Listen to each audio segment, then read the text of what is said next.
The Kogi Central lawmaker, and that's Natasha Akpoti-Uduaghan, has resumed her legislative duties after serving out a 6-month suspension on the same day the upper chamber resumed plenary.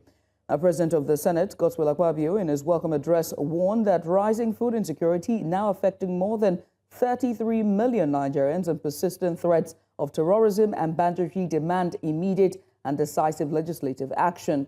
He urged lawmakers to prioritize policy interventions to tackle agricultural productivity, rural infrastructure, irrigation, and mechanization, stressing that hunger cannot be defeated by rhetoric, but with coordinated policies and adequate budgeting and political will. Akpabio also lamented recent attacks in Kogi, Katsina, and Kwara states, calling for stronger security responses to protect lives and livelihoods. News Central's National Assembly correspondent Sagir Ibrahim now joins us live to give us details on today's plenary. First of all, Sagir, it's good to have you. What are the expectations on the floor today, especially regarding Senator Natasha Akpoti-Uduaghan's return? Were there any comments made? What was the mood like in the hall? Good afternoon, Judith. It was a quiet resumption, if you would let me describe it as that.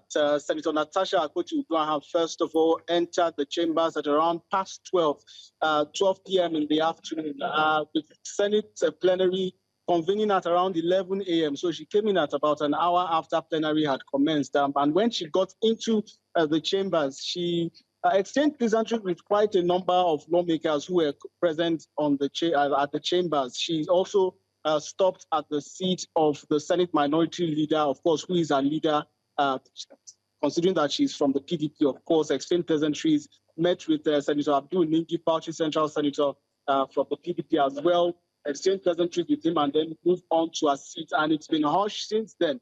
Every other activity around her just centered around individuals coming probably to exchange pleasantries with her and tell her welcome back to the Senate. It's been 6 months, and amidst several attempts, of course, to access these very premises.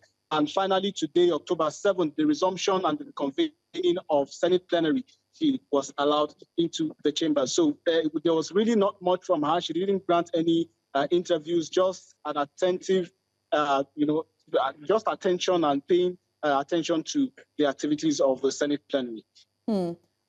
How has the Senate leadership responded to, just public interest and pressure since the unsealing of her office? Were there any comments made by the president of the Senate? Well, Judith, at this point, aside the pleasantries exchange between herself and her other colleagues who were present at plenary, there were no other comments around her suspension or her resumption as the case may be. Lawmakers focus solely on the business of the day and, of course, on their legislative roles and responsibilities. Aside that, nothing around or about her resumption, suspension, or the question of whether she has to apologize to the lawmakers, the Senate, or the Senate president came up during today's plenary. It was simply focused on the business of the day, focused on the activities of lawmaking, and then no issues around her, emerged, matter of fact. Sagir, thank you. Appreciate you for that update. Sagir Ibrahim, our correspondent live, our National Assembly correspondent, giving us insight as plenary resumes today. And Senator Natasha Akpoti-Uduaghan representing Kogi Central also resumed as well.